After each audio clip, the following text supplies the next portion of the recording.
Welcome to the Boneyard with Steve Robertson. As always, I am your good friend and host, Steve Robertson.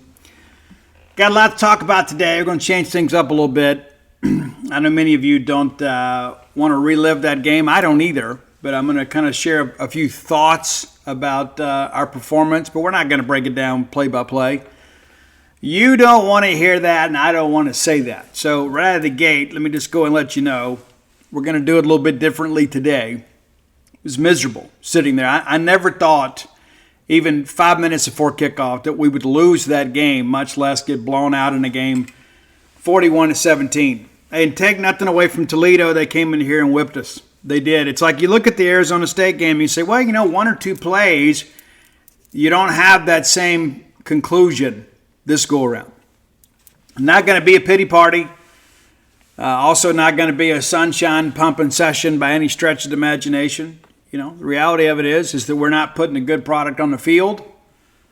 It's year one under Coach Jeff Lebby. I'm going to urge your patience. I pleaded for that in the offseason, but all that I understood, I think it's fair to say we're not where we expected to be, even with modest expectations. All right?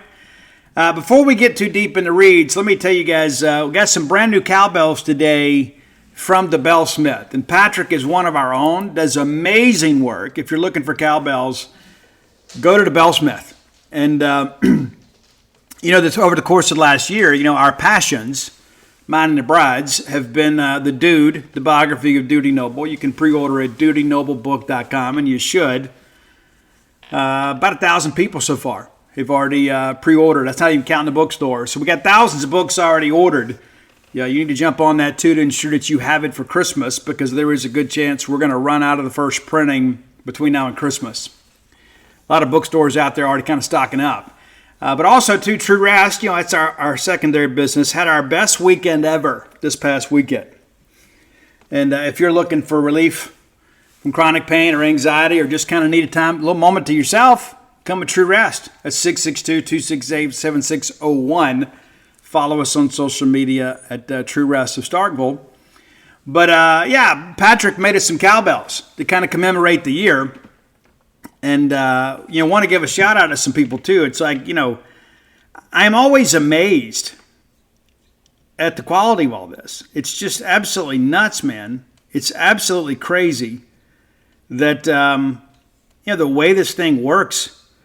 Used to you just went and bought like a maroon or a white cowbell and you slapped some stickers on it. It has gotten incredibly, incredibly nice.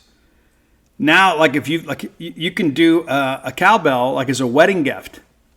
Like put the engagement photo, get it painted on there. It's nuts.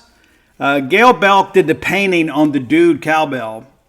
And then Patrick, of course, took care of the painting for the True Rest. And so great Bulldogs, man, doing a great job. And listen, this is an unpaid solicitation here. I'm just kind of throwing this out there because I know many of you have already thinking about Christmas. What better way to kind of make somebody's Christmas a little more special than by getting them a custom cowbell from the Bellsmith?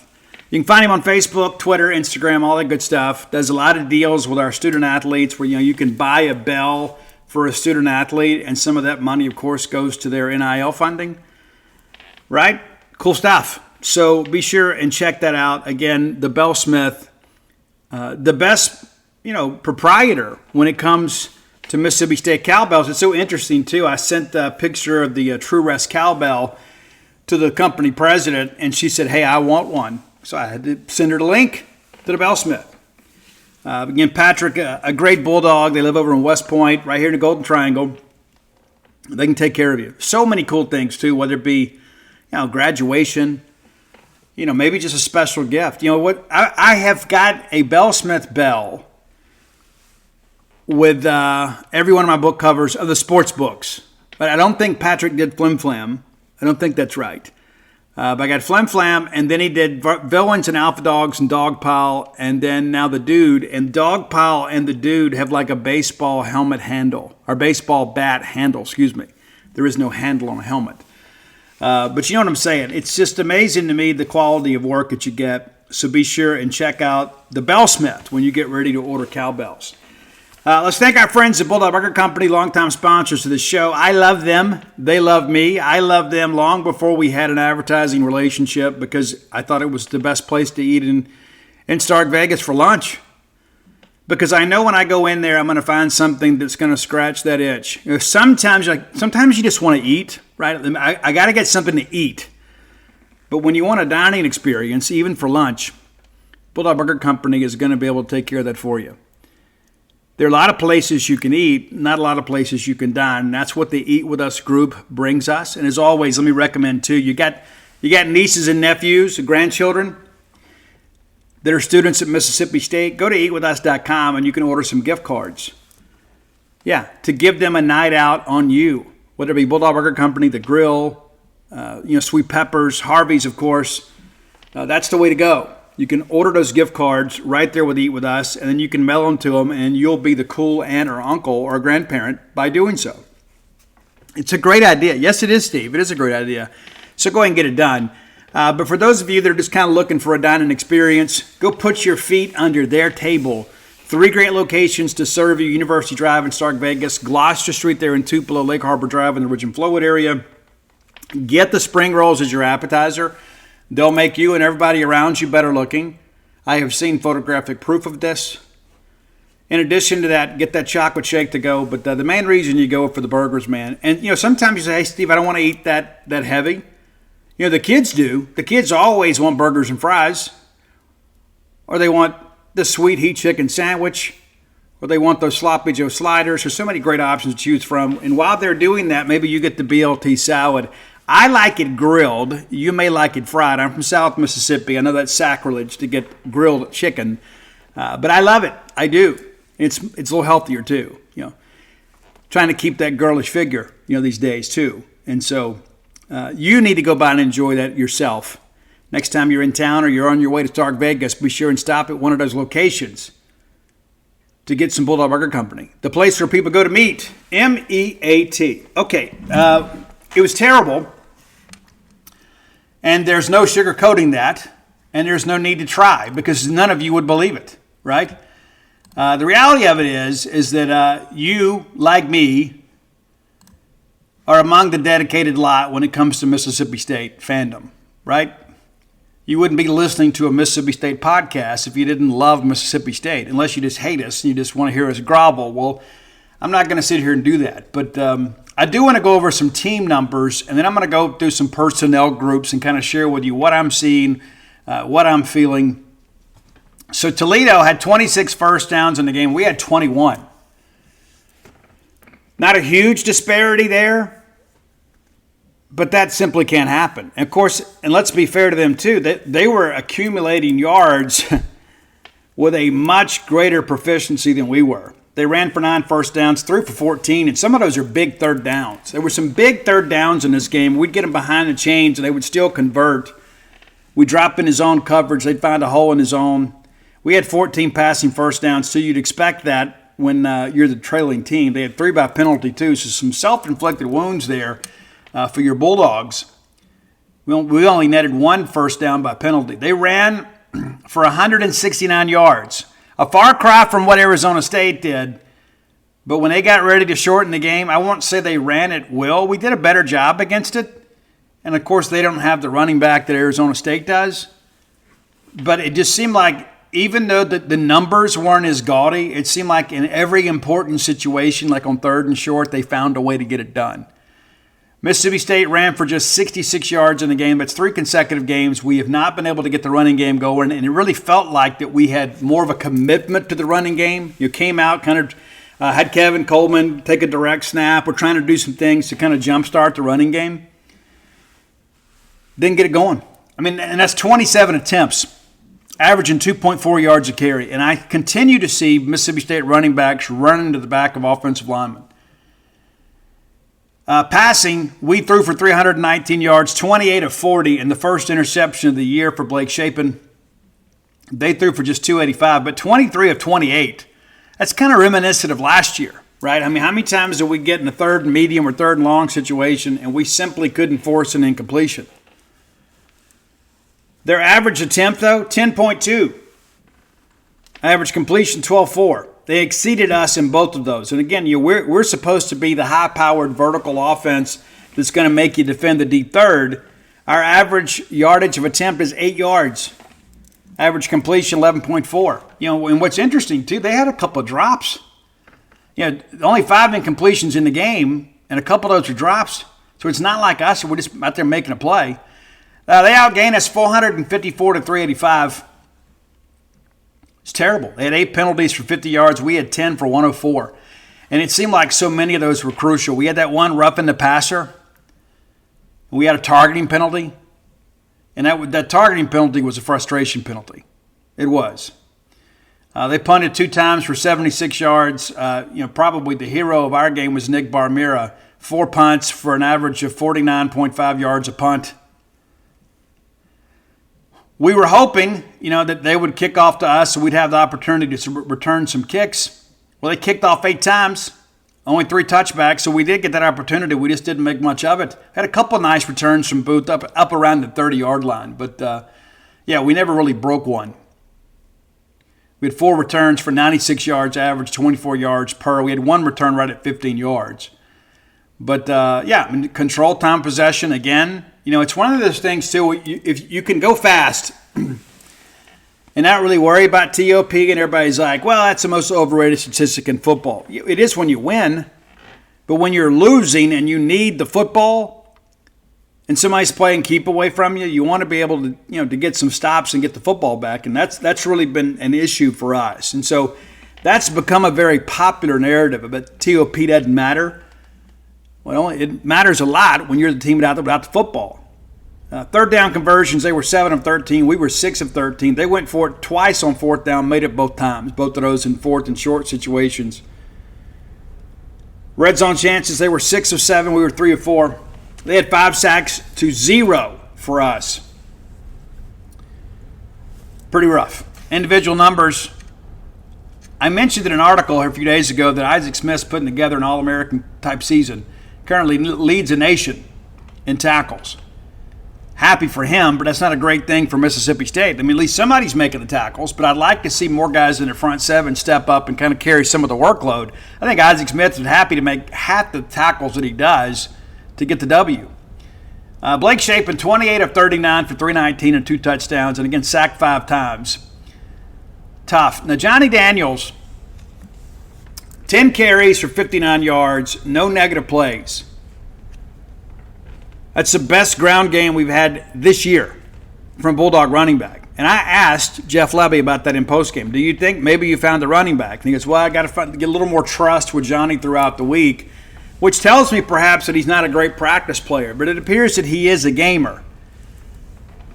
Now look at Kevon Lee. Kevon Lee was recruited basically to kind of be the Robin to Woody Marks Batman, right? Dylan Johnson was leaving, so we had to get another running back. We thought that Kevon could be a depth piece for us, and he and Jeffrey Pittman could work together. Pittman, of course, not with the program. Kevon Lee, 3 carries, 13 yards.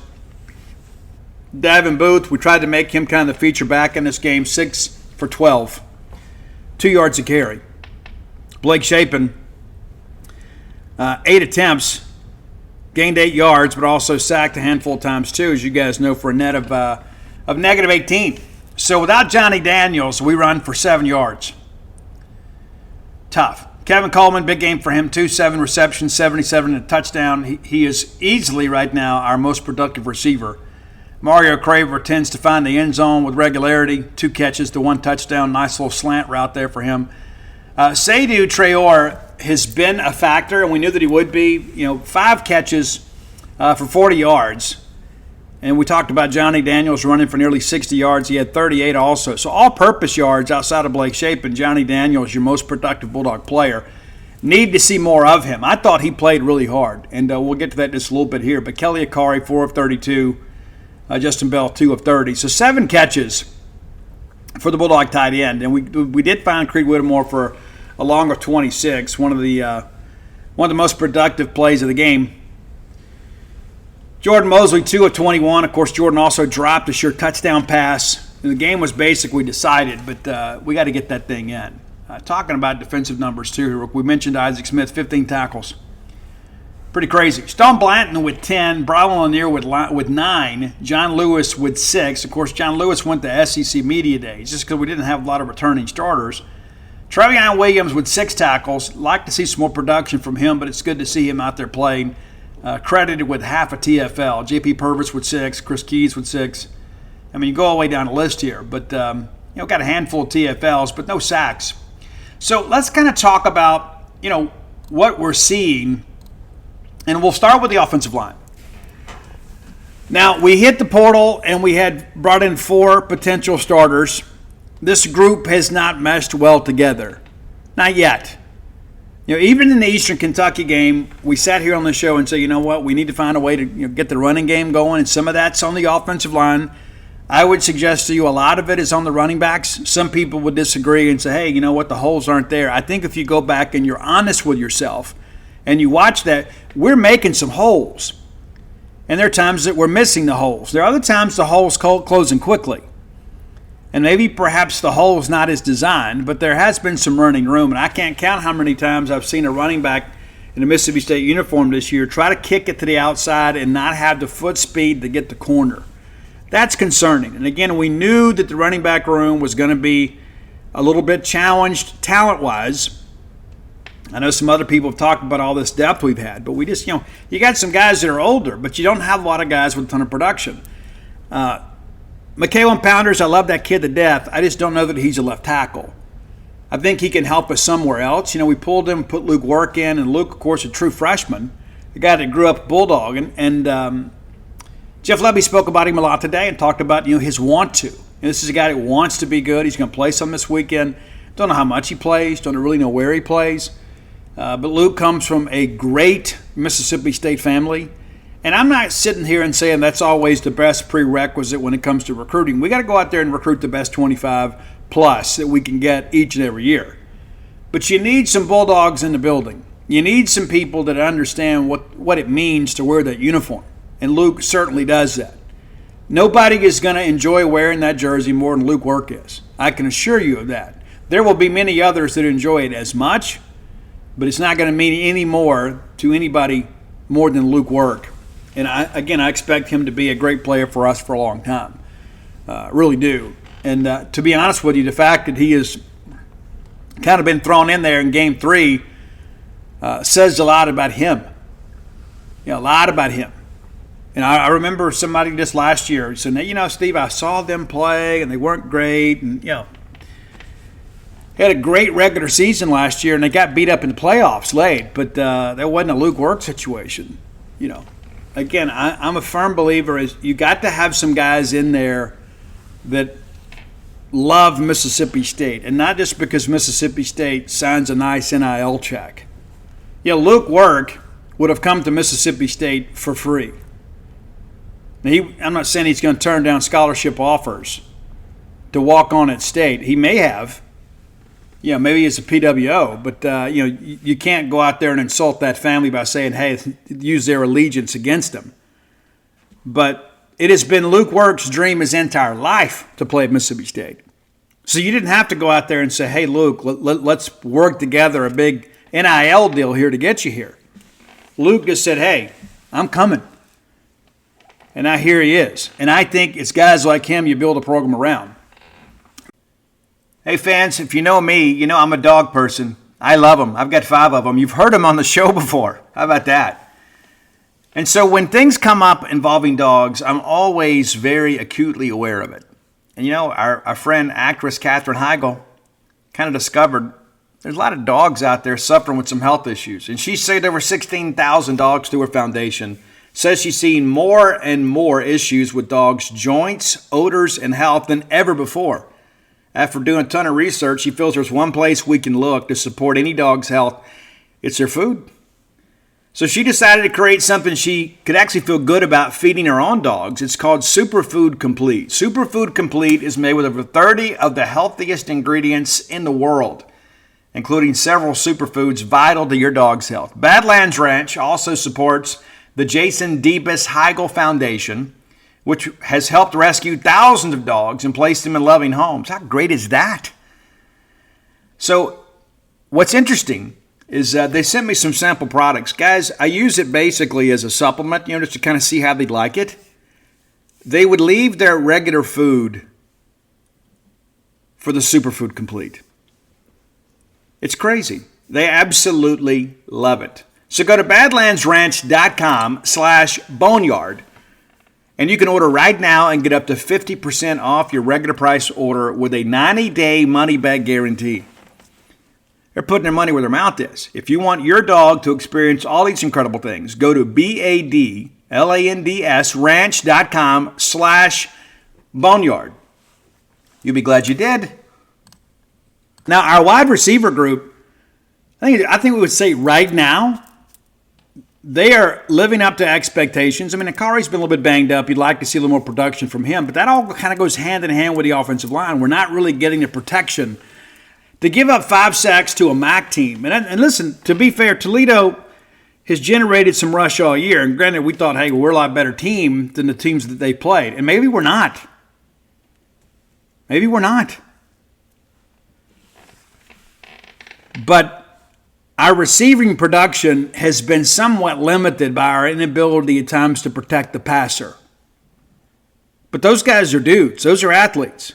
Got to find a way to keep Blake Shapen upright, give him the opportunity to get down the field. And, of course, that one interception, just trying to make too much happen late in the ball game, right? I mean, it wasn't like he's just being loose and fast with the football and being careless. He's just trying to make a play. Blake, I think, has got to do a little bit better job of getting rid of the football. There are sometimes, too, that, we had the fumble situation out there at Arizona State. Again, sometimes you try to do too much. Discretion's a better part of valor. But as far as the arm talent and his ability to kind of connect with people, I mean, some of these balls that he's thrown across the middle are just been absolute lasers. I think we've got a lot to work with. A lot to work with Blake Shapen. But you got to keep him upright. Running back room, it's all been very well documented. It's not a talented group. And I'm not trying to hurt anybody's feelings, but it is what it is. There is just not a bell cow within this group. When we did our positional breakdown, I discussed that. Yeah, the most explosive running back that we have is Xavier Gate and the freshman. And I think you've got to find a way to kind of get him in the mix a little bit in some packages. It may only be a couple of things, but he's a real home run threat. Outside of him, no. No, we don't. We don't have a home run threat. And I don't know that we've got a lot of guys that have a ton of vision. There are times that I see Kevon Lee and Davin Booth both kind of running with their head down. And I don't mean on the interior. And we get outside sometimes and it's like we can't set up our own block. We're getting the block. And there were a couple times this past Saturday, we would run into the blocker. And it wasn't because of the fact that you had a defender that was kind of controlling the engagement. We just didn't have the vision, the field vision, to realize, hey, I can cut in here, I can hit this gap here, and use this block to move the chains. I mean, we got that first down, man. It took us forever to get that first down, and everybody began to cheer and said, okay, here we go. But, man, we're so far behind at that point, right? And that kind of negates the running game, too. And I'll tell you one of the things, too. And listen, I don't know all the X's and O's of football. I'm not going to sit here and pretend. But one of the things that kind of perturbs me a little bit is when we're down 2 or 3 touchdowns, and why are we running a play action pass? Like, nobody's going to bite on a play action. All it does is just kind of slow things down. And when you've got a leaky offensive line, that half second could be the difference in a completion and a sack. That's just an observation that I make. I'm not Monday morning quarterbacking this thing, but the reality of it is in a passing situation, just spread them out and go, right? Just spread them out and go. Because on 2nd and 18, nobody thinks that you're just going to hand it off and get any appreciable gain to change much of anything. That's just my opinion. Flipping over to defense here, our defensive front, we knew that we did not have a ton of depth, especially on the edges.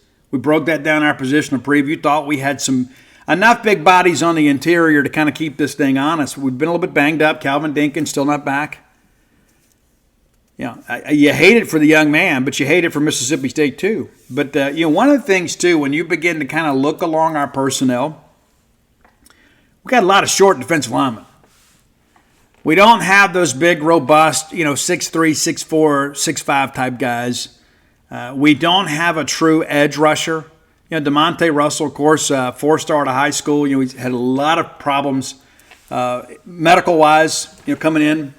And, he's given us all that he has, but, he's more of a conventional defensive end. He's not that game wrecker. He's not a guy you can line up there in the 7 technique and let him chase a quarterback. And, again, I think he's playing hard, but we're not generating pass rush. Now, some of that, too, has got to do with the play calling from the other team. They're getting the ball out quick. Even Toledo worked the perimeter a lot. They worked the perimeter and the inside slant and things like that. So, there are a lot of 3-step type, drop type things. A lot of times, too, we'd line up in the shotgun and just kind of pitch and catch. And so, when you got to cover a little bit better to give the pass rush a time to get there. But we are not generating pass rush the way that we should. And I think it's pretty much an indictment on the entire front 7. We talked about we have some athleticism at linebacker.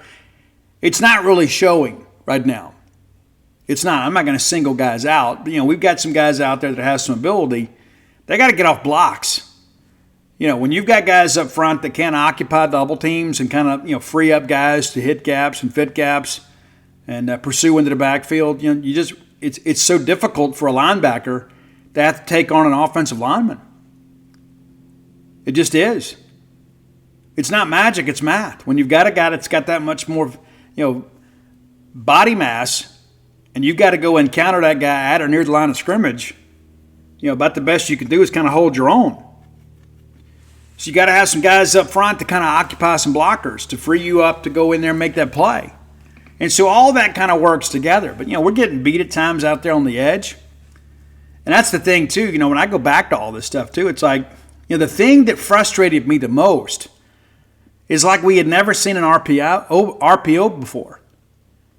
They had the big physical quarterback who was a plus runner. He's not a guy that's going to win a foot race, but he's not a Nick Fitzgerald type, but he is a guy that kind of play. I'm not going to compare him to Tim Tebow, but he's kind of got that same type of build, right? A guy, a big physical runner, go out there and absorb first contact and fall forward for a couple yards. But I think the secondary at times has played really well. Isaac Smith is probably, at this point, the best player on this team, he or Kevin Coleman. Isaac Smith, and the numbers show that too, but, he's a guy flying around getting to the football. A true sophomore. I told you guys when we first committed him, this guy's a future NFL guy. This is not to pat myself on the back. We just don't have enough of them. I'm going to share some numbers with you too, and this may shock you. But this is the reality of the situation, okay? Hope we're all together here. All right, so we go back to the 2021 recruiting class. 18 players from 2021 are gone. That's the majority, just so you know. And I'm talking high school guys. The 2022 class, 16 are gone. The 2023 class, 18 are gone. So you can kind of begin to do the math there. What is it, 52 players in 3 years that are gone? A lot of a transfer portal. Some guys have been dismissed. 21 players are still on the team since that 2021 class. A couple of those guys can't stay healthy, And so and here's what happens. What generally, everybody's going to blame the portal, right? And there's part of that. I mean, the portal giveth and the portal taketh. But the flip side of that, too, is, and I ran the numbers last year, and it got to be so voluminous I couldn't keep up with it. The two teams that had the most attrition when it came to the portal heading into the spring were Mississippi State and Auburn. And you know what those two have in common? Is during the portal era, they'd made multiple coaching changes. And now we've made another one since I've run those numbers. I would submit to you right now, we probably have the highest level of attrition in the Southeastern Conference in the portal era. And those chickens have come home to roost. That's not an excuse, it's just a statement of fact. We hit the portal hard last year. We're going to hit it hard again this year. And I'm hearing, of course, that there's administration is doing a good job trying to help us get in a position. I would just encourage you, too, that this is a work in progress. And it appears that there's more work to be done than most of us realized. And I'll be honest with you, looking back, and there's always, the gift of hindsight. Looking back, I think maybe the smart thing for Jeff Lebby to do, and I'm not being critical of Jeff, please don't misunderstand me. And I know it's like when you're in the middle of all of this, you're just trying to get it right. You're just trying to get your guys up, get your system implemented, and kind of get everybody rolling here. So you close practice. Honestly, I think I would have maybe opened up those scrimmages. And whatever it is, it is. It's like I read these posts at times on social media, and sometimes they're critical of us and our peers and saying, hey, these guys, painted a big rosy outlook. I don't know anybody that did that. I don't know anybody. I think you go back and look at Brian Haydad's media poll, and Brian is my friend. Brian runs that media poll every year. I think the best record was 6-6. I think everybody but 2 people had a 6-6 or 5-7. And so if we're picking a team to be 500, I don't know how we're overselling them, right? But honestly, I think if we had seen practice and we had seen some of this in practice and seen some of the struggles, I think we maybe even told you guys, hey, this is probably going to be a difficult year. When we went to practice, we didn't get to see any team stuff. I know some people will tell you they did. They did not. Basically, we got to see some stretching and some positional drills, and at times we'd see a little, some little one-on-one stuff. We didn't see any team stuff. And I think had we seen some team stuff, we would have seen some of these issues too. And I don't think Mississippi State overhyped this team. And to be honest with you, our football engagement group didn't do very much at all during pre-camp. It's not like they're out there every day, showtime, showtime, showtime, showtime. I think the first week of practice we saw 2 tweets from the Hail State football account. Maybe that's just me. And so I know how it is as a fan. You're just like, you want to put your best foot forward. You want to believe, hey, this year's going to be better. We knew it was going to be a work in progress. But apparently it was going to be more work than we anticipated. But again, the gift of hindsight, you say, you know what, hey, let's close practice, but let's let the media come to scrimmages. Because if I had been able to see those scrimmages, and our peers have been able to see those scrimmages, and we said, hey, listen, this offensive line's got this to worry with, and it's got this to worry with. And, and Jeff Lebby had said, multiple times in camp that he felt like that group had made the most progress offensively. And I don't think Jeff's coach speaking at all. I think that's what he believed. But I think that's also the byproduct of the fact that, our defensive line just hadn't shown a lot of fight. And so I don't think Jeff Lebby is out there misleading anybody. I just think the difference is that now that our offensive line is having to compete against people that are trying to hurt them, we're having to kind of make some adjustments. The offensive line may have been the more dominant unit in the trenches in the practice sessions that he saw, just because of the fact that we really lack the ability to generate a pass rush. And so it kind of gives you a false sense of confidence. But guys, this is year one. Okay, and I've read some comments out there too, and listen, I hate to ever be critical of people, especially our fans, so I'm not going to be, but some of this rhetoric gets out of control. And listen, I get it. When you're in the moment, it's like you just want the pain to stop, right? You love Mississippi State so much, and we're sitting there. Mike Nemeth turned to me in that third quarter, and he goes, man, this is tough to watch, and it was. Very difficult to watch. And many of you left at halftime. Many of you that were at home watching on TV, change the channel. And it hurts because you care. And you just want the pain to stop, right? Like, I've read posts today, We need to fire Lebby, fire Selman, fire Keenum, None of those are the right thing to do. None of those things are going to happen. I would venture to say Dr. Mark Keenum's the best university president we've ever had. And a lot of people only look at Mississippi State through the eyes of fandom, right? It's like, hey, when we're not winning, everything sucks. Everything. Everything sucks when you're losing.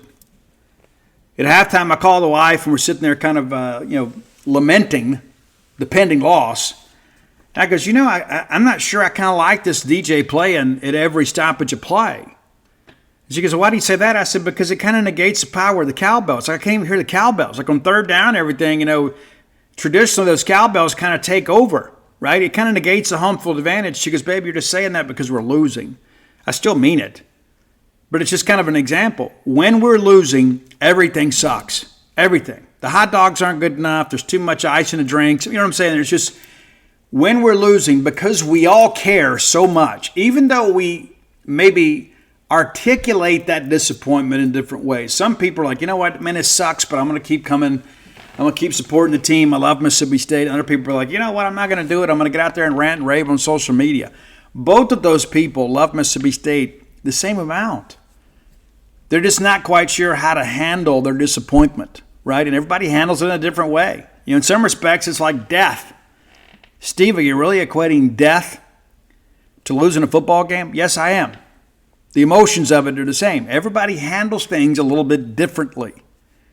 Everybody handles disappointment a little bit differently. So I think the most important thing is let's not turn on each other, right?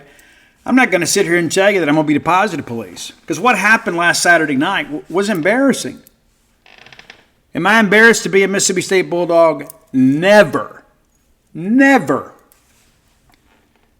But to see our beloved Bulldogs kind of get beat up by a MAC team in our own backyard, yeah, that sucks, man. It absolutely sucks. And I can promise you right now, it's burning Jeff Lebby up. Jeff Lebby took this job, and maybe there was some naivety involved, right? Maybe he thought, hey, you know what? My system has always worked. I'll be able to go get a quarterback out of the portal and go better make some things happen right away. And, let's be fair about that too. By the time he got the job, and it wasn't late, but a lot of these deals in the portal were already made, right? And so we went out, did the best we could with the resources we had available, and we put a team together. And a lot of times too, it's like the exuberance of, hey, this is a new experience, it's a new school, I've got a lot of confidence in myself, and then you get punched in the mouth. But I don't see Jeff Lebby wavering. I don't think you'll see Jeff Lebby lose confidence. He may have some frustration. I think he's handled himself well in these post-game and Monday pressers. I really do. I'm impressed with Jeff Lebby. I know that we're 1-2. I know that the product we put on the field the last 2 weeks is unacceptable. But I also understand that it's game 3 in year 1 with a roster that has had a tremendous amount of attrition, the most attrition in the Southeastern Conference during the NCAA portal era. And the truth of the matter is Jeff Lebby is kind of picking up a tab on what's happened the last 2 years. I mean, you remember how we all felt at the end of 2022? Do you remember that? And I remember being the lone voice in the wilderness in 2022. And Bo Bounds is my friend. I'm on Bo's show regularly. And Bo was like, Ole Miss is going to run off and leave us this year. And I said, what are you going to do at the end of the year when we have the same record and we have the egg? Never going to happen. Well, it did happen. So in 2022, we win the egg. Sadly, tragically, we lose Coach Leach. Puts us in a tailspin. We've managed to win the bowl game and finish in the top 20. Obviously, if Coach Leach had lived, maybe a different conversation today. But he didn't. And so you roll with the punches, right? And then our administration did the only thing they could do under the circumstances. They take the interim tag off Zach Arnett. They write a very Mississippi State-friendly contract that enabled us to get out of the deal if we needed to. Turns out we did. Of course, Arnett comes in and, they run off all the air raid guys. And, there was some issues with that too, And the truth of the matter is, if we had gone out, maybe gotten the head coach from Samford to come be our OC, gone out and got an air raid guy to be our OC, probably a different year last year. But now we bring in another coach, third head coach in 3 years. At some point, you got to pay the rent. And unfortunately, the guy writing that check is Jeff Lebby. I'll tell you this, guys, too. Zach Selman has been great with me. I don't know what your interactions with Zach have been. I don't know. But I wrote about this on Gene's page earlier over on the message board. People were kind of being critical of Zach. I I can tell you from my coverage of the coaching search that Zach did not appear to go into this with any preconceived notions. I don't think that he knew from day one who he wanted to hire. I think, Jeff Lebby, obviously it's like, hey, if we go the coordinator route, Jeff is the best option. I agree with that, even in hindsight, absolutely. But initially, we wanted to go out and get a head coach. We wanted to get a guy that had some head coaching experience. We didn't want to, replicate what we did at Arnett. Everybody learns on the job, but you wanted somebody that kind of knew how to run the show. And that's kind of how we started, with that in mind. And then here's where we are. A lot of people say, well, it wasn't a real search. It absolutely was. Absolutely was. I had multiple interactions with agents throughout that process. That's where we got a lot of our information. This guy's not interested. This guy is interested. Of course, other people, 3 and 4 degrees removed from the situation will tell you otherwise. I remember Lance Leopold. People were like, oh, yeah, he's a hot candidate. Never even talked to us. Never did. And I'm not going to sit here and rehash the whole search thing again, but my belief in Jeff Lebby is unwavering at this point. I think you got to be patient. If I'd have recorded this show last night, I may have felt differently, right? Because the sting of all that kind of stays with you for a while, again, because we love it so much. You put so much emotional energy into this. You look forward to football all year long. You think, hey, I want to go out there and win some games, and we get to a bowl game, try to get the egg back, There's so much of that. We put so much, and I don't just mean the financial part, because you can make some more money, but sometimes losing the return on your emotional investment is more traumatic than losing the money, right? You got to do something to entertain yourself anyway. But when you love Mississippi State and then you see us get beat the way we did, it's not a good feeling getting up on Sunday going to church, or on Monday getting up and go hang around the water cooler when all your friends' team won, It's like, and then you just try to find some coping mechanisms. Oh, yeah, it's just part of the deal, man. The reality of it is that, we're just trying to navigate through it. And people say, you know what, Steve Agee, this could be a 2-10 year. It absolutely could. I'm not going to sit here and tell you otherwise. I can guarantee you Florida's licking their chops. Billy Napier and those guys trying to find some way to get the pain to stop on their side, right? You almost feel like you got to fire him now. And if you don't, what if they come in here and win? Then you got to stick with him for a week or two. I don't know. I just don't think they fire him this early in the year. But yeah, this is a season that is going to really test the resolve of the Mississippi State fan. It really is. It really is. And hopefully we'll have some things to feel good about. Hopefully we're playing our best football towards the end of the year. We can say, hey, listen, we started trending well. It took us a few weeks to get our feet under us. But the last thing we need to do is turn on each other. We're not going to go bulldoze the stadium. We're not going to redirect all the NIL funds to other sports. We're going to lock arms and we're going to make it through this thing together. Good, bad, or indifferent. But again, it obviously appears at this point it's going to be a much more challenging situation than we thought even in the beginning of the year. All right, time for today's top 10 list. As always, brought to you by closewithblair.com. That's CLOSE with Blair, BLAIR.com. Blair Chandler is my friend, your friend, our collective friend in the mortgage industry. Let me give you his number right now. You're going to need it. 601-500-2344. Again, 601-500-2344. If you're driving and maybe you can't remember that, just DM me. I'll get it to you. Blair's happy to work with you. Listen, here's the thing. You can entrust your mortgage in the hands of nearly anybody, and that sometimes can be a dangerous thing, right? One of the most important decisions you make is about home ownership. Have somebody that can help you get you in the best deal possible. That's Blair Chandler at Close with Blair. 23 years of experience in the industry. Top 1% close ratio in the country back-to-back-to-back years. Recently made the move to one priority, one mortgage. The same level of service goes with them. Whether you're looking for a life reset, looking to buy a home for the first time, it can be a very intimidating process. Get somebody that is willing to go fight for you in underwriting. You don't always know what that means. It's like, hey, we put our application in. What do we know? Well, they're asking all these questions. Blair can help you kind of navigate through that with not a lot of anxiety. Whether you're looking for your first home or a game day condo, which could be more affordable than you think, you've always dreamed of that, and maybe reach out to Blair and say, hey, how can we structure this to make it work, right? And if you're looking to buy a home for the first time, get that pre-qualification letter. I cannot begin to urge you how important that is. Get pre-qualified. That way your real estate agent kind of knows really what's within your means, and you do too. You don't want to buy more house than you can pay for. There's no point in having a great house if every time you walk through the doors, you get all stressed out thinking, man, I got to make a bonus every month to pay for this place, right? Live life a little more comfortably. Let Blair help you with that. Closeblair.com. Okay, I called an audible today, and this may be more information about me than you want. Right? So you may not know this. You look at me these days and say, man, you know, Steve is a rocker at heart. And I am. You see the tattoos and the dreads down to my waist, and I always wear Metallica shirts and things like that. And my boots or my Chuck Taylors. Think, yeah, you know, Steve's just a rocker. Steve's not just a rocker, right? And so many of you know this, some of you don't. You know, back in the early 90s, the girls that I wanted to date were listening to dance music. And so I adjusted, right?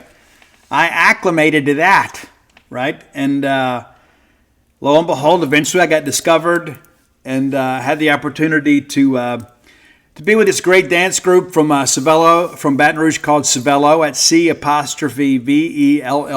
We had a big single called This Jam Is Cold. And 1991 was a wild year for me. It was great being up on that stage, and it put me in drug rehab. But to be honest with you, all it did was kind of expedite the process. I was already well on my way before any of this stuff happened. But I was in nightclubs, 4 and 5 nights a week sometimes, and having a good time. And there were times that to pay the rent, I would go to Odyssey, or I'd go down to Odyssey in Slidell. And then I would go down to City Lights or Neo Beach down in New Orleans, or I'd go to the Kingfish or Purple Parrot in Eunice and Lafayette, respectively. And I'd go win those dance competitions and pay my rent with that. True story. And so, yeah, your boy can still go, just so you know. I only come out of retirement on special occasions. I've joked with people before.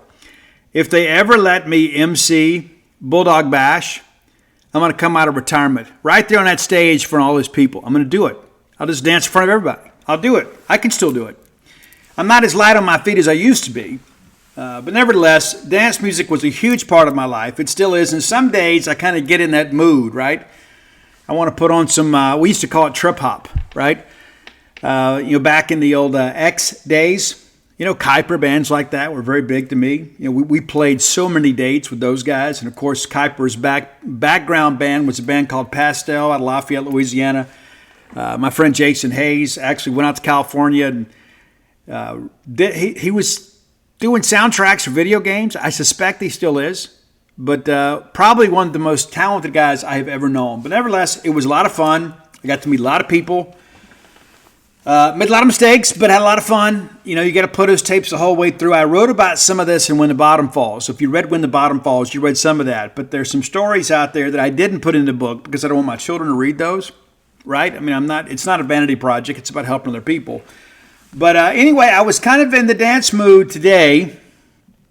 I didn't have time to dance around the house, but I was in the dance mood today. And so I put on some of my favorite stuff. And one of my favorite dance bands, you guys know them, but you probably don't know much of the catalog. It's a band from England.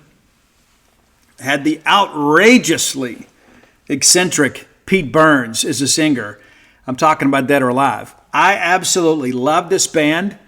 And Pete was doing some weird and crazy stuff long before anybody else was. He was kind of a pioneer. Because Pete was in the punk bands back in the 70s, and kind of like your good friend and host, he kind of transitioned into dance music and put together this 4-piece that was just amazing, absolutely amazing. And I'm going to turn you on today to some of my favorite tracks from Dead or Alive. Now, all of these are on the Greatest Hits album. And I think the mixes on the Greatest Hits album, for most of them, are the best mixes. And so hopefully Roy will pull those from the Greatest Hits album. But here are my top 10 Dead or Alive songs. I hope you're ready. Number 10, a great track called What I Want. Pretty cool little intro there. Very danceable. Number 9 is In Too Deep. Another one that I don't know that maybe you've heard. It's a little bit deeper in the catalog, but a great track. And here's the thing too, like the best way to describe these guys, it's kind of like Depeche Mode on steroids, right? It's not like as heavy and stuff as like Front 242 or Lords of Acid. Bands like that. Wasn't quite like that because there was some top 40 qualities to this, but the club versions of these songs were better than the radio edit. And this is one of them. Number 8, great track called Something in My House. Absolutely love this one. It's number 8 because I love the rest of them more. And number 7, a song that you may know. We don't typically do covers unless we do a full cover, right? But Pete actually released this as a solo track, and then it kind of got absorbed into Dead or Alive set list. It's the cover of the 1975 KC and the Sunshine Band classic, I Like It. Not the Dino version, the KC and the Sunshine Band version, right? That's the way, you know that song. That was kind of a breakthrough hit in the clubs. And so Dead or Alive too, like before they really got a lot of recognition album-wise, they would release a lot of these promotional type singles, right? They would just go cut like an 11-inch record or a 7-inch, and then they would give it to DJs who would then play it in clubs. Well, then everybody going to the club having a good time would call the radio station. It's like, hey, I want to hear this song, right? Where to go buy this? And so that's how they built a following, was in the clubs of England. And the I Like It cover was one of those things, too, because of the fact it's a recognizable song. You're like, hey, well, what's the deal with this? And it's about 10 years later, I guess, when they released that. All right, number 6, Lover Come Back. It's a great track, too. I love the intro to it. Good vocal delivery here from Pete, too. Number 5, My Heart Goes Bang. This is another one. It sounds a little bit like some other stuff, like there's only so many notes in life you can play, right? And so there's some of this that sounds a little bit like number 2 and a little bit like number 1. They really began to kind of refine their sound. They ended up kicking 2 of the guys out of the band, and it just kind of became a duo, right? And that's kind of how dance music was. You don't need the full ensemble. A lot of people want to put on a big show, so you've got a lot of people on stage that aren't even really playing instruments. They're just kind of there to fill a space. But so much of dance music back then, and I'm sure it is today too, was sequenced. We used to have these samplers that we'd use. And like I told you guys, I think before, I had a guy named David. He never did any dates with us, but this incredibly talented guy from Hattiesburg. Like he could listen to a song and like pick out each layer. And so to be like, 6 layers, it's like, hey, well, here's the bass line. Here's the horns, here's the strings. He could pick all that stuff out, and then he could replicate it himself. And so, and then you just, add the drum beat. We had a live drummer. But my point being is that so much of this, really, you don't need a full band. Like with Savella, we were 4-piece plus guys like me that danced, but me and Rick. But the reality of it is that you could almost pull this off pretty economically, right? Just have one person. One person play the music and the person do the singing. And so My Heart Goes Bang is part of that too. Okay, so the next 4 are songs that all charted. You may not realize that, but they did. Because you're thinking, you know what number 1 is, and I'm sure you do. But the next 4 songs are songs that you probably know or you heard during the mid to late 80s as high energy dance music was a big deal. But it's I'll Save You All My Kisses. And it all starts, with kiss, kiss, kiss, kiss. And then it breaks into this great little dance beat. Number 3, another MTV hit. I remember Downtown Julie Brown, who I love, had such a huge crush on her. I guess in some respects I still do. Yeah. Wubba, wubba, wubba. Love Downtown Julie Brown. She did Club MTV too, which was dedicated to dance music. And she was a big Pete Burns fan. But Brand New Lover.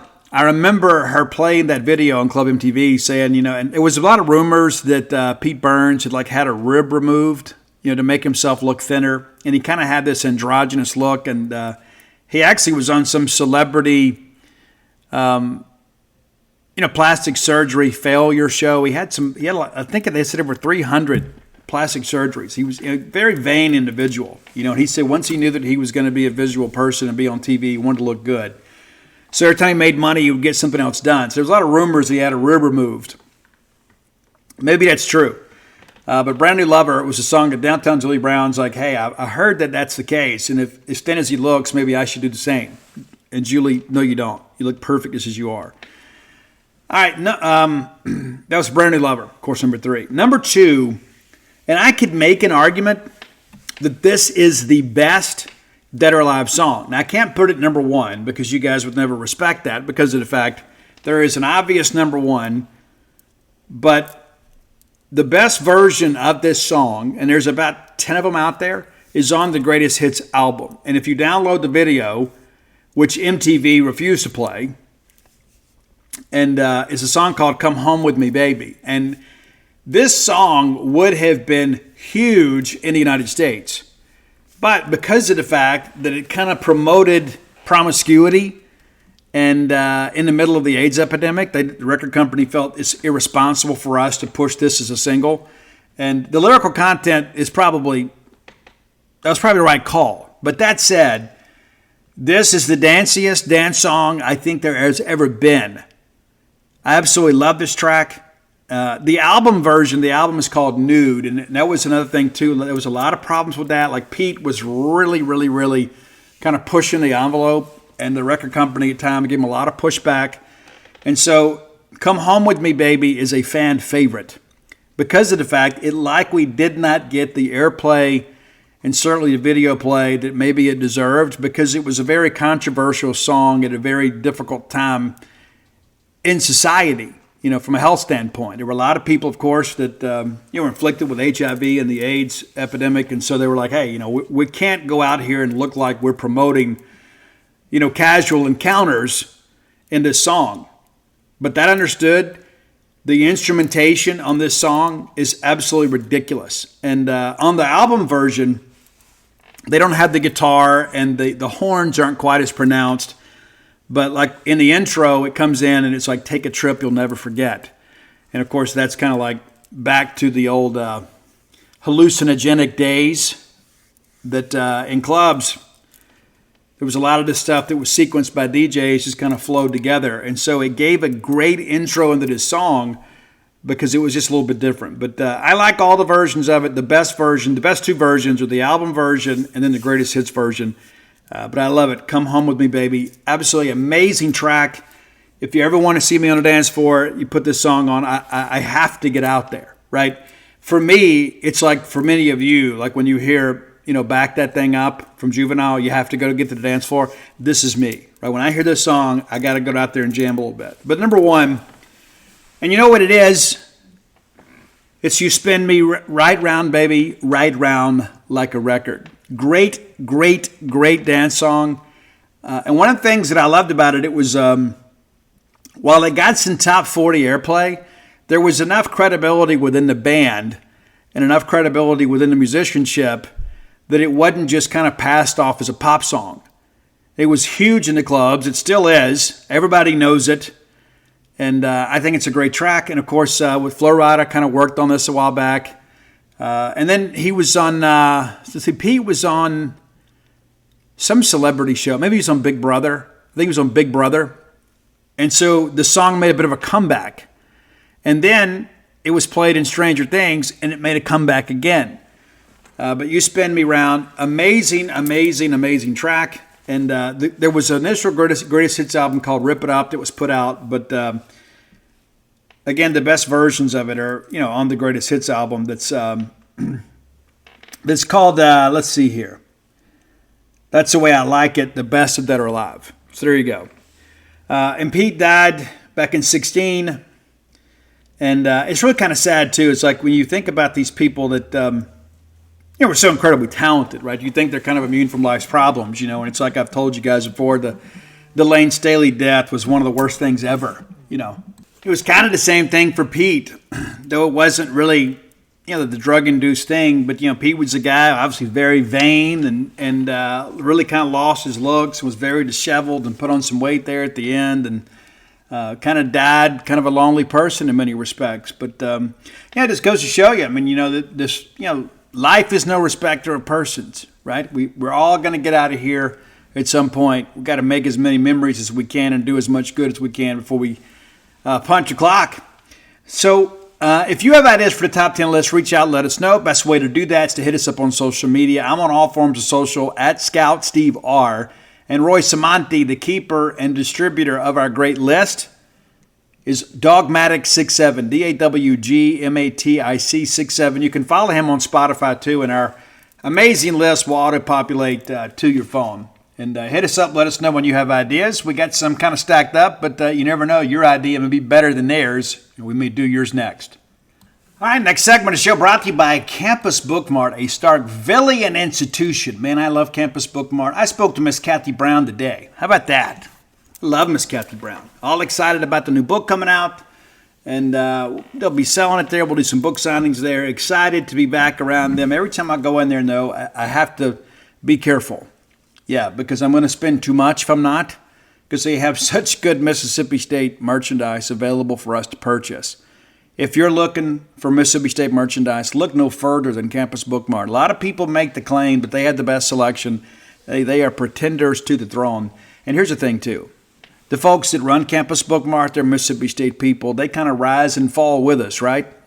It's a shared experience. And so it's good to always support a Starkville business, too. Rather than go to Amazon or eBay or something like that, or some other company that doesn't have a stake in Starkville, go with Campus Bookmart. It'll make you feel better, and it'll help a Starkville business. Even if you can't make it to town very often, you know as well as I do, you want Starkville to be a great place. So support a Starkville institution at Campus Bookmart. Now, if you can't make it to town, visit them on the World Wide Web at campusbookmart.net. And by being a loyal Boneyard listener, we'll give you a phrase that pays, and that is BSR, which stands for Beautiful Steve Robertson.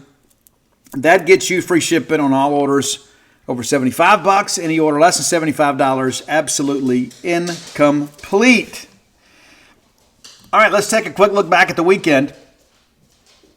As you guys know, it was an interesting week. Wasn't so great for us, but it's so interesting. We talked about how sometimes Georgia and Kentucky is kind of a weird game. This one was weird too, and I really expected Georgia to run away with it. And Kentucky, give Stoops and those guys some credit. They get shelled by South Carolina. And I really thought Georgia would go in there and beat them down. Give Kentucky a lot of credit for getting up off the mat and giving the number one team in the country really all they wanted and then some. Kentucky just couldn't finish drives. Had they been able to finish drives, it may be a different conversation today. Kentucky had to kick 4 field goals in the game, and they lose 13-12. Georgia, the only touchdown of the game for either team, came in the fourth quarter, and they win 13-12. It's a 6-3 game at the break. Pretty crazy. So, again, give Kentucky a lot of credit, but give Georgia, again, the credit for once again surviving a weird game at Lexington. I don't know what it is about it up there. It's just a weird environment sometimes. There really is a home field advantage there, and it's not because it's especially loud. I really can't explain it, but everybody plays better at home. I think Kentucky probably doesn't get enough credit for how good they've been at home. And, I'm not a big Kentucky fan, but it is a very weird deal when you go up there. I can't really explain it. Texas hammers UTSA. No surprise there.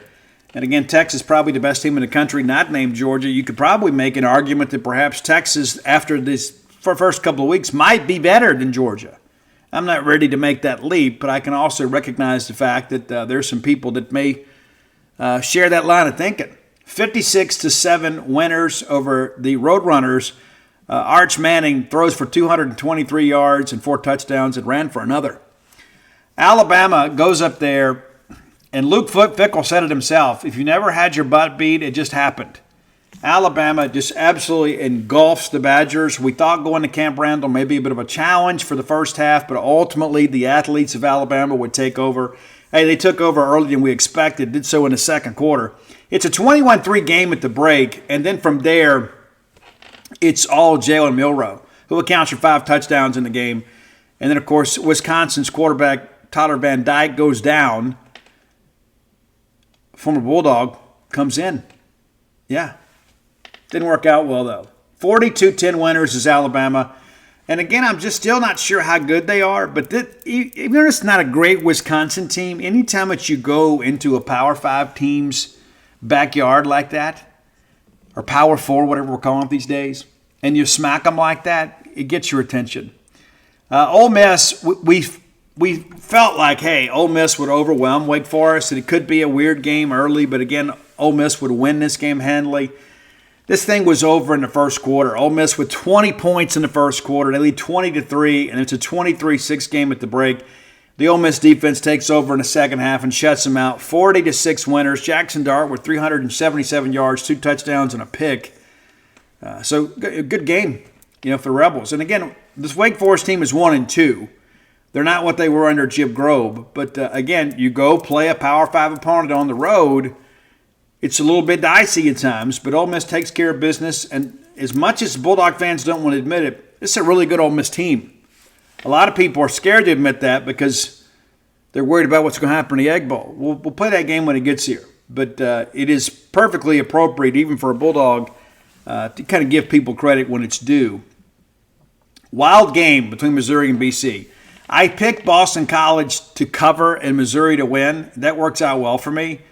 But, man, what a wild game it was. BC takes a 7-3 lead. Missouri battles back in the second quarter. It's a 17-14 game at the break, and then Missouri did just enough. They get that touchdown to get a little separation in the third quarter and then tack on a field goal late. BC with the fourth quarter touchdown to make it 27-21. This Boston College team, hard nose. About what you'd expect from the Northeast. They're not exactly elite athleticism-wise, like from a speed standpoint, but they will beat you up. Speaking of getting beat up, Tennessee 71-0 winners over Kent State. It's now 0-3. The Volunteers, as I have said since the summer, they are a trendy and sleepy pick for the playoff. And here's the thing, too, you can't tell anything about this game. That said, this Tennessee offense is absolutely legit. A lot of people kind of say, Georgia this, maybe Alabama. Tennessee didn't get any of those preseason headlines around the Southeastern Conference. They really didn't. A lot of people talking about Ole Miss, and rightfully so. This Tennessee team got 37 points in the first quarter. I don't care if you're playing against air. That is difficult. And then 28 more. We were thinking they may get to 100. They call the dogs off. Hype always does. But 71-0. It's a 65-0 game at the break. Some people kind of a little upset too. Tennessee up 30-0 with an onside kick there. And I agree. That's probably a little bad sportsmanship there. You work that out in practice. We knew that Tulane may give Oklahoma a bit of a game. Turned out to be a little more of a game than maybe we thought. Now, Oklahoma gets out to a good start there, 7-0. And, of course, it's 21-6 at halftime. But Tulane battles back. John Summerall doing a good job there. He was a finalist for the Bulldog job, too. Touchdown and then a field goal for Oklahoma. Oklahoma hangs on to win here, 34-19. They 10 points kind of going out there in the fourth. But, it's a competitive game. Oklahoma was never really challenged here. But, give Tulane a lot of credit. Kind of pedestrian numbers, too. Jackson Arnold with 169 yards passing, 1 touchdown, a pick. He also carried 14 times for 97 yards. So you add them both together, a decent day, I guess, but not a great day. And again, don't sleep on Tulane in the AAC. I know that they're a 1-2 team. When they get in their league, don't be surprised if they're making some hay.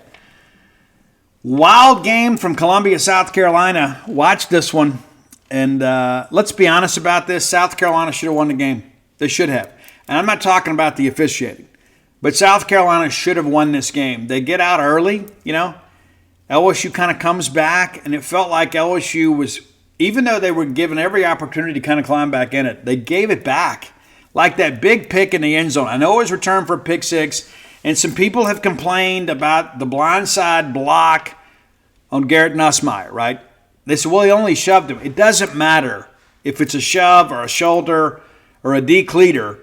The blindside block is a blindside block. That was the right call. I know people, Steve, we're taking all the physicality out of football. We're really not. even though I think some of these targeting calls are ridiculous. We'll get that in a second. But, LSU, give them credit, could have quit.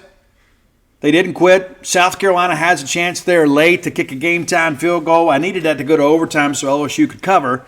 It didn't work out. So LSU, which looks to be very vulnerable this year, and that's the thing we think about too. Granted, we're not having a great team, okay? But two things can be true.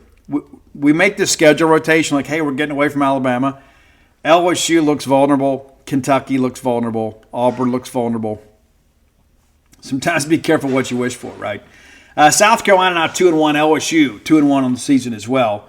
Pick up their first SEC win. Texas A&M. Am I going to go ahead and say I told you so? Yes, I am. I told you guys back in the summer that Florida would likely be 1-2 coming to Starkville. Now, we haven't done our part, but Florida kind of is who we thought they were. A lot of people thought Billy Napier would be fired today.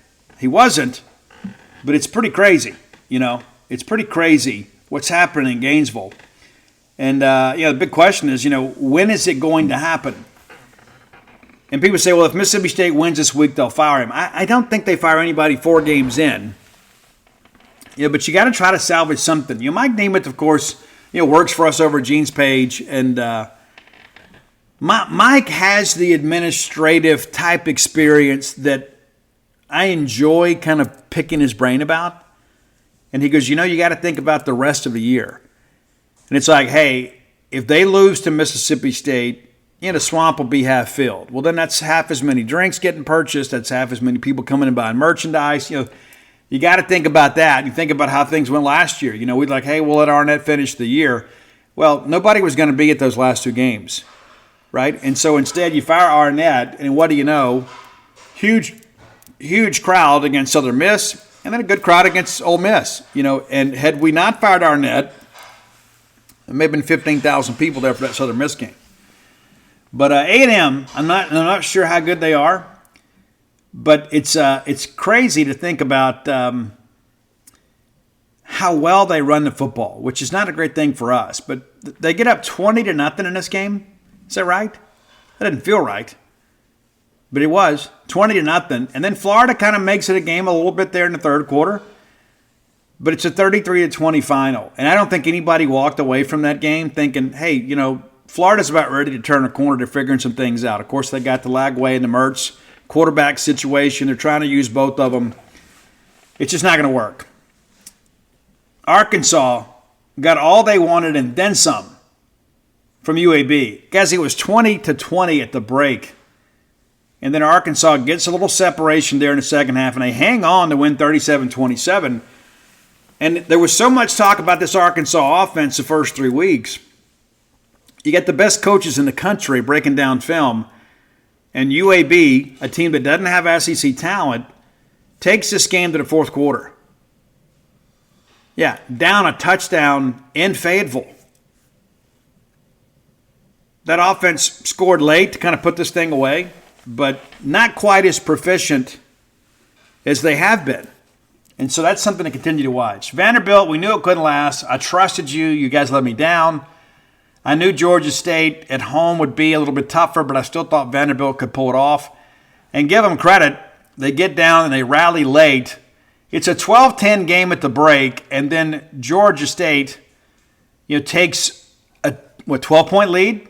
Yeah, 12-point lead there in the third quarter. So they're up 2 scores going to the fourth. Vanderbilt with a 22-point fourth quarter, but just could not get enough stops to win. They lose 36-32. New Mexico actually covered this spread. Auburn scored at will for the most part. We thought they would. And it's going to be interesting to see what they do quarterback-wise the rest of the way. 45-19 winners. But that Auburn defense, gives up 10 first-quarter points. They made some adjustments, kind of got it figured out. But so 2-1 for Auburn. And again, maybe the new quarterback situation will be better. Maybe. The Peyton Thorne experiment just hasn't worked. They bring Hank Brown in. He goes 17-25 for 4 touchdowns. That's more of what they want. And that's the thing. I think Hank Brown is a little bit more than a game manager. If you go back and watch those clips, The kid has some arm talent. I mean, he's not Tom Brady or anything like that, but I think he adds a dimension that maybe they didn't have before. Let's take a quick peek ahead and just kind of see what's coming up, and then we're going to move forward here. Of course, Florida, Mississippi State, 11 a.m. on Saturday. We hope that you'll make it. Tickets will be very affordable. Ohio at Kentucky. They're at Kroger Field. The Bobcats actually 2-1. Might be a game, but it's a weird place to play. Arkansas and Auburn in Jordan-Hare. Two teams with two elite play callers. Sign me up. That's a 2:30 game. Maybe we can get on done and get out the tailgate and watch that. All right, UCLA is at LSU. I don't think UCLA has a chance, but again, this LSU team is still ranked 16th. But do you believe that LSU is the 16th best team in the country after what you've seen in 3 weeks? I don't think I do. Vanderbilt will visit Missouri, which has become a very difficult place to be. Missouri's just kind of right there hanging out. 3-0, just kind of moving along. Stacking up wins. Ranked 7th in the country. Tennessee up to 6th now. Tennessee and Oklahoma in Norman. And of course, don't forget Josh Heupel, a former Sooner quarterback himself, a Sooner great. He will have this team up to play. I don't think Oklahoma is going to be able to score with that same proficiency, but we'll talk about that later in the week. Bowling Green goes to Texas A&M. Well, A&M gets kind of hanging around there at 25th in the country. That won't change this week with Bowling Green coming in. But, hey, the way the MAC is played this year, maybe A&M should be on episode alert. The Fighting Joe Moorheads of Akron, the Zips, will be at Williams-Brice Stadium to take on South Carolina. Akron picked up a win here recently, 1-2 on the year. But, Williams-Brice is a tough place to play. Got to feel good about South Carolina. Georgia Southern will head to Vaught-Hemingway Stadium. Would love for Georgia Southern to make this a game. You just don't see it, though. I mean, I don't. Maybe you guys do. I don't see it. I think Ole Miss wins this game comfortably. Louisiana Monroe's at Texas. Guys, we have a chance to see some huge blowouts this week. I mean, there's a handful of games that are going to be interesting, but even some of the SEC games you look at and say, you know what, the margin in these games is going to get away from people. But, I mean, UL Monroe's 2-0. Guys, they have no chance. No chance against Texas. None. Tennessee and Oklahoma could be fun, right? But I start looking through this stuff and I start thinking, I think we're going to see like some week 1 quality scores in week 4. I hope that didn't happen in Starkville. But there is the potential to see some pretty gaudy point margins this week. Hey, final segment of the show brought to you by the Stark Vegas Clubhouse. If you're bringing a large group to Starkville, and you should, we don't get together enough. You guys could bring your big group in, invite me over for steaks or something. But here's the reality of it, is we don't get together enough, whether it be with our friends or our family.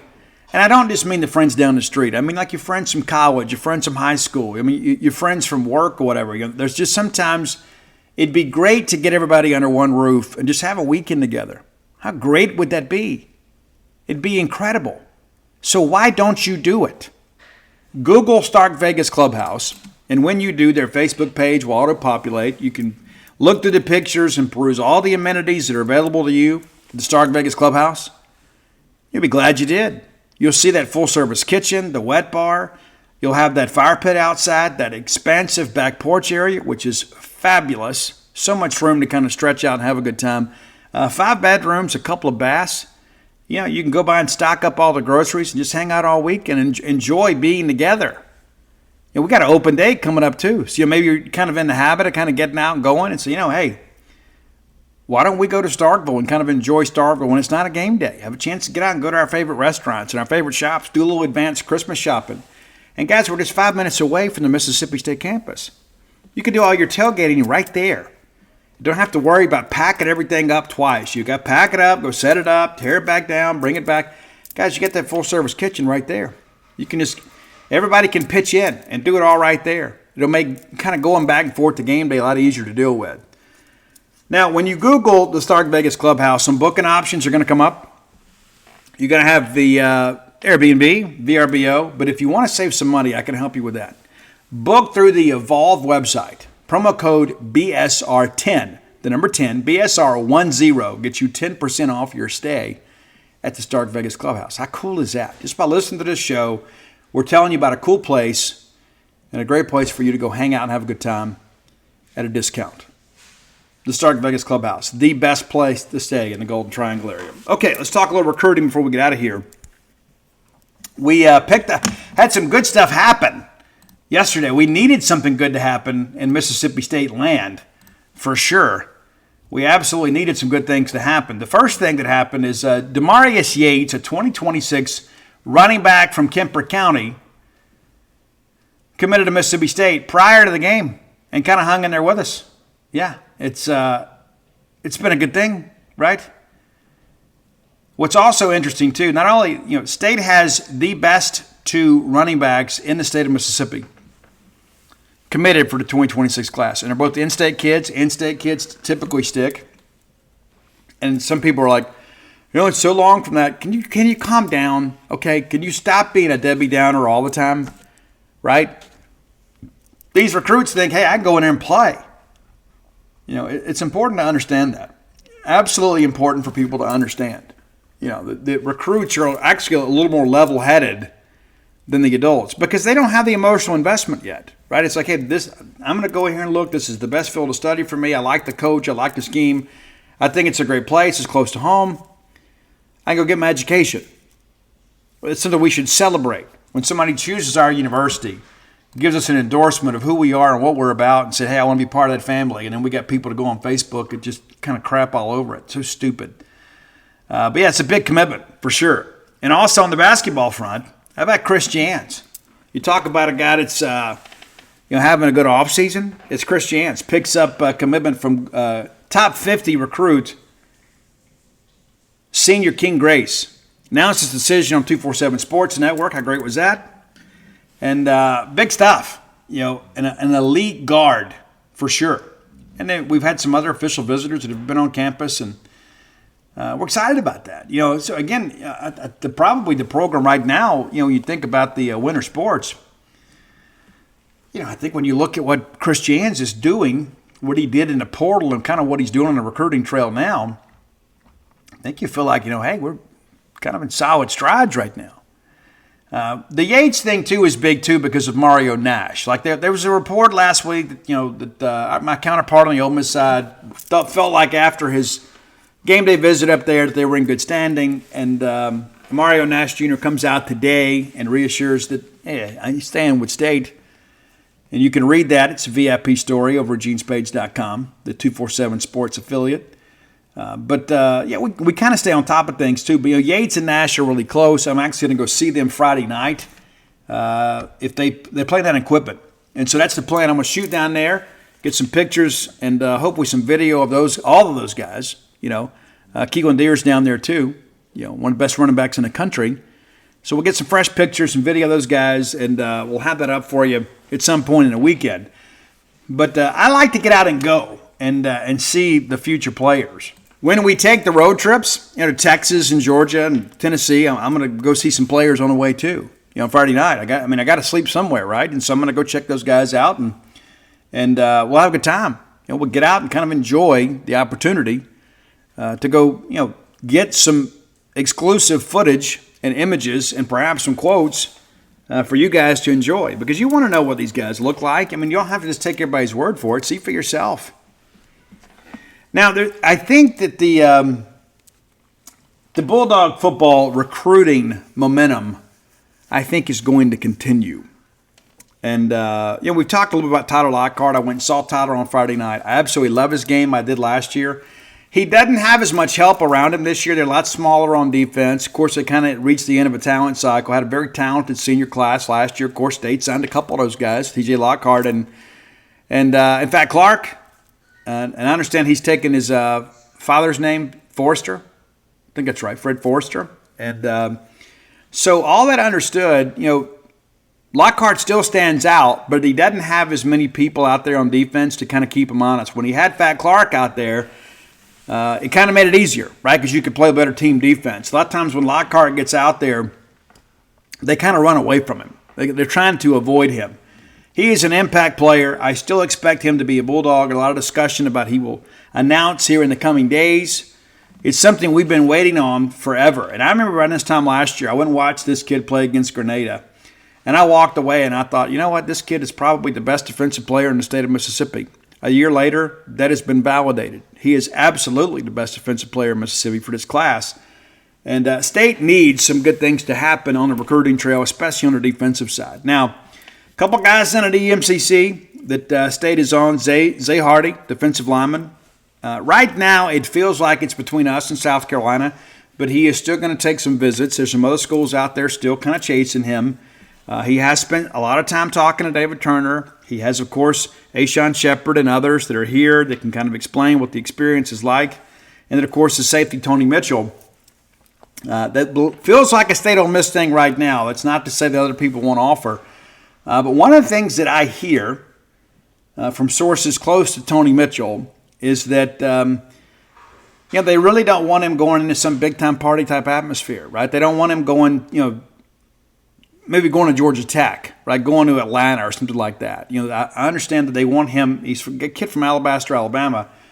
Want him to have the opportunity to kind of come in here and focus on football and focus on school. And he is a one-and-done type guy. No matter where he goes, he is going to be a guy that will likely come in and play at a high level and then declare for the draft after his junior year. He is that talented. Stayed very much in the mix there. I'm just going to tell you, kind of hang in there with us and just kind of see how things progress there. But I get the sense, because of the fact that I know some people that have been with him a long time, that this is going to be one of those things where Mississippi State is going to be absolutely in it.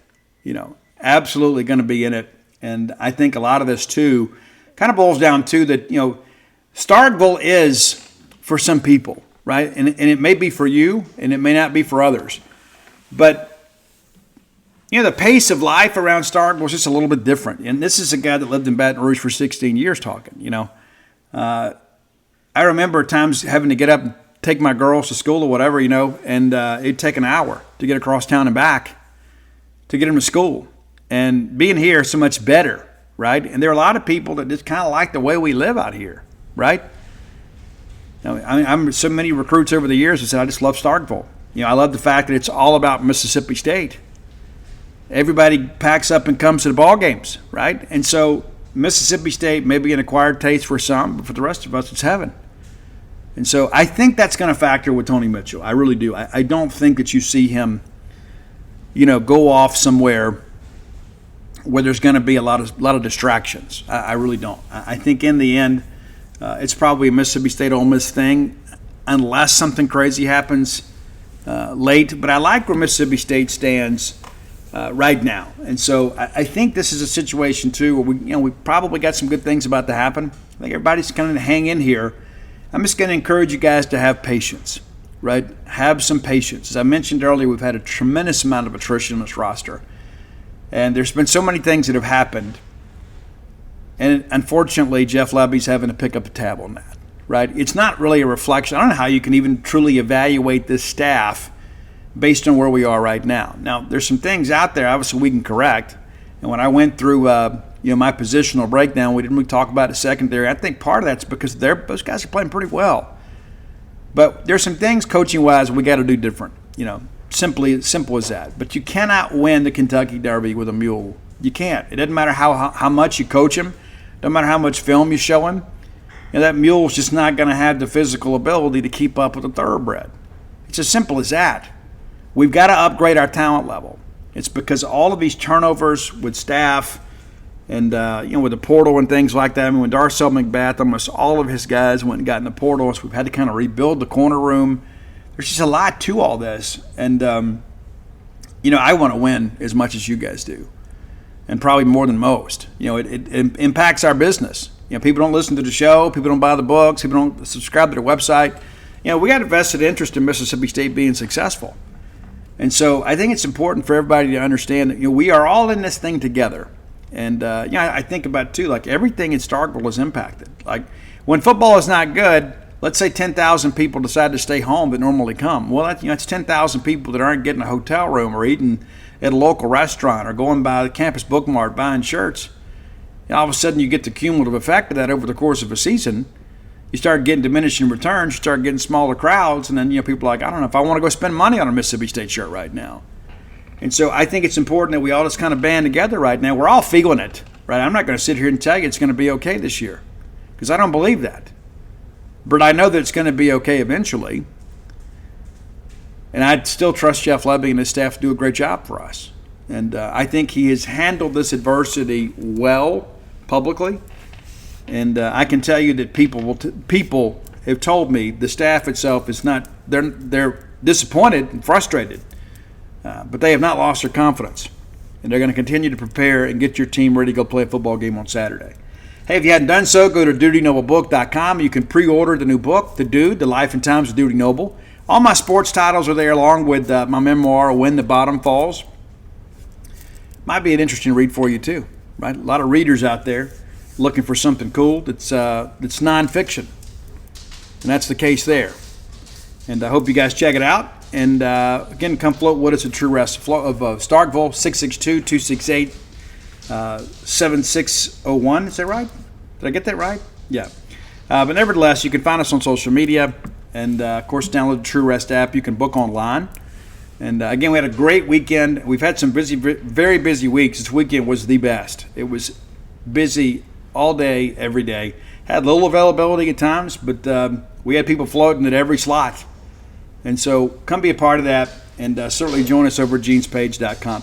Hey, you guys have a great week. I apologize for the lateness of the show. We had a lot of things going on today. Some things I had to handle, some business stuff kind of took me away from the site and delayed me doing the show. And so here we are. I mean, that's life and times in the big city.